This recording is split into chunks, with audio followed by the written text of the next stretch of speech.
saja. Koalisi sana, koalisi sini, pertemuan sana, pertemuan sini, berusaha siapa wakil.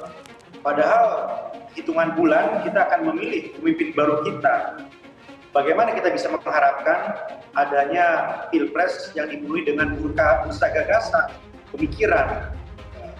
Kita paham bahwa mungkin akan ada saatnya nanti, tetapi lebih baik sedini mungkin kita bisa memahami dan bisa mengidentifikasi pandangan-pandangan mereka terhadap isu yang nyatanya memang hari ini menjadi keperluan kita semua.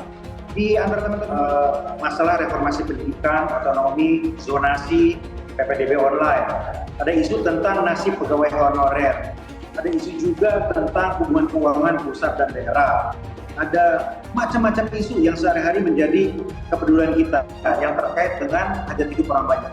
Nah, dalam konteks ini masa kemudian para calon pemimpin kita ini tidak terkoneksi dengan isu-isu itu. Kita ingin pilpres yang mencerahkan, kita ingin pilpres yang bisa membedakan mana satu dengan yang lain dalam hal-hal yang terkait dengan isu komponen proses pemilunya agar pemilu bisa berjalan jujur, damai dan adil. Kemudian yang kedua, komponen partai politik agar partai politik bisa menjaga dan tidak membangun politik belah bambu. Karena ini yang kita khawatirkan dan rekomendasi dari Apeksi itu menjadi penting untuk memastikan bahwa masyarakat kota-kota di seluruh Indonesia itu atau partai politik mau menjadikan ini sebagai guidelines. Begitulah pentingnya kota. Kota tidak bisa ditutup, kota harus terbuka. Pesan dari Pak Menteri lewat Pak Sekjen, dan ini pesan juga Bapak Presiden, bahwa kota tidak boleh memangsa daerah sekitar dari TNI. Maka dengan itu, kota positioningnya menjadi lebih penting. Lebih penting lagi, setelah kalau kita jumlah voter. Di depan 88 wali kota se-Indonesia, Dani Pomanto sebut Ganjar Pranowo pemimpin inspirasi. Dikutip dari tribuntimur.com Makassar, Gubernur Jawa Tengah Ganjar Pranowo jadi pembicara pertama dalam diskusi panel Rapat Kerja Nasional atau Rakernas Asosiasi Pemerintah Kota Seluruh Indonesia atau APEKSI 16 di Makassar. Ganjar tiba di Upper Hills Convention Hall, Jalan Metro Tanjung Bunga, Kamis 3 Juli 2023. Ganjar menggunakan baju batik berwarna coklat juga memakai penutup kepala pasapu.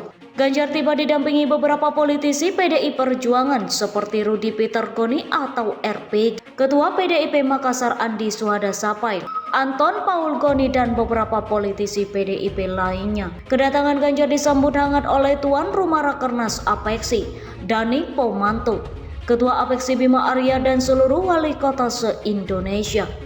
Bahkan Dani sempat menyebut bahwa Ganjar adalah tokoh inspirasi. Pak Ganjar ini tokoh pemimpin inspirasi kita, sebut Dani. Dani Pomanto dan Bima Arya bertugas langsung sebagai moderator dalam diskusi ini. Dani juga membacakan daftar riwayat hidup hingga pengalaman-pengalaman Ganjar hingga sekarang menjadi Gubernur Jawa Tengah. Selain Ganjar, dua pembicara lainnya akan mengisi rangkaian APEKSI 16 ini. Mereka ialah Menteri Pertahanan Prabowo Subianto dan mantan Gubernur DKI Jakarta Anies Baswedan. Pengurus APEKSI memberi mereka ruang untuk adu gagasan menyoal nasib bangsa jika dipimpin oleh tokoh-tokoh hebat tersebut. Mulanya agenda ini dikemas dengan diskusi panel di mana semua pembicara duduk bersama di atas panggung Rakernas APEKSI. Belakangan konsep acara berubah, masing-masing bakal calon presiden tersebut tampil sendiri-sendiri secara bergantian. Sebelumnya disampaikan Ketua APEKSI Bima Arya mengatakan akan disiapkan panggung khusus untuk ketiga bakal capres tersebut untuk berpidato menyampaikan gagasan-gagasannya untuk kemajuan Indonesia. Sebaliknya, ketiga bakal capres itu juga akan mendengarkan gagasan-gagasan yang dilontarkan para wali kota maupun wakil wali kota yang hadir.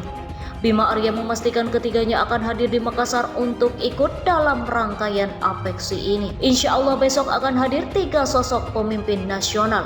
Ada Menteri Pertahanan Prabowo, Gubernur Jawa Tengah Ganjar Pranowo, dan masih menunggu konfirmasi. Kemungkinan besar barusan dapat kabar jika Mas Anies Baswedan hadir untuk menyampaikan gagasan dan mendengar gagasan dari seluruh wali kota terkait.